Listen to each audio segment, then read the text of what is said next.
আসসালামু আলাইকুম সবাইকে, কি অবস্থা সবার? এই দিনটা হচ্ছে ছোট ভাইয়ের বিয়ের দিন বা বিয়ের রাত। এই দিন সারাদিন কি করেছি, ছোট বাচ্চা নিয়ে কিভাবে পার্লারে সাজগোজ করেছি সবগুলো শেয়ার করব আজকে। এটা হচ্ছে 14 তারিখ বৃহস্পতিবার, ভাইয়ের আক্ত হয়েছিল। তো সবাই মিলে আক্তের নাস্তা খাচ্ছিল। বৃহস্পতিবার রাতের ভিউ এটা। আবুদের বিল্ডিং পুরোটাই খুব সুন্দর করে সাজিয়েছিল লাইট দিয়ে। আগেই বলে রাখি, আমাদের কিন্তু কোনো রকম গায়ে হলুদ হয় নাই। 15 তারিখ রাতের বেলা বিয়ে ছিল।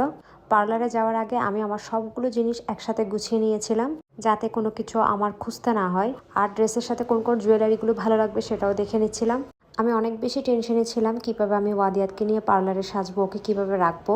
ও যেহেতু কারো কোলেই যায় না, ওইটাই আমার সবচেয়ে বড় প্রবলেম। তারপর আমি ওয়াসিকাকে ওর কোলে দিয়েছি, কিছুক্ষণ ওর কোলে ছিল, কিছুক্ষণ আমার কোলে ছিল। পার্লারের আপুটাকে বলেছি আমাকে খুব ঝটপট করে সাজিয়ে দিতে। আর আমি পার্লারে খুব তাড়াতাড়ি পৌঁছে গিয়েছিলাম, যাতে অনেক বেশি রাশ হওয়ার আগে আমার সাজটা কমপ্লিট হয়ে যায়। পার্লার থেকে আমি বাসায় এসেছি, আমার 2 মেয়েকে রেডি করেছি। তারপর ভাইয়ের সাথে বরের গাড়িতে করে ক্লাবে এসেছিলাম। এই চিত্রটা হচ্ছে বরকে সবাই মিলে ওয়েলকাম করছিল। আপনি যদি আমার ভিডিও আজকে নতুন দেখে থাকেন, আমার পেজ একটা ফলো দিয়ে দিবেন প্লিজ। এবং আমার ভিডিও যদি আপনার ভালো লাগে, আমার ভিডিওতে একটা লাইক করে দিবেন। এতে করে আমার পরবর্তী ভিডিও আপনার নিউজ ফিডে সবার আগে শো করবে।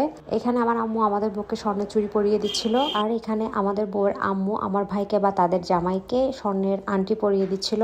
আচ্ছা, আমাদের বিয়ে শপিং এর ভিডিও তো আপনাদের কাছে শেয়ার করেছি, যারা যারা দেখেননি দেখে নেবেন প্লিজ। আমাদের বউকে দেখতে কেমন লাগছে কমেন্ট করতে ভুলবেন না। এখানে বউকে এবং বরকে দুধ খাওয়ানো হচ্ছে এবং সবশেষে বউর বাপের বাড়ির লোকজন বউকে শ্বশুরবাড়ির লোকের হাতে তুলে দিচ্ছে।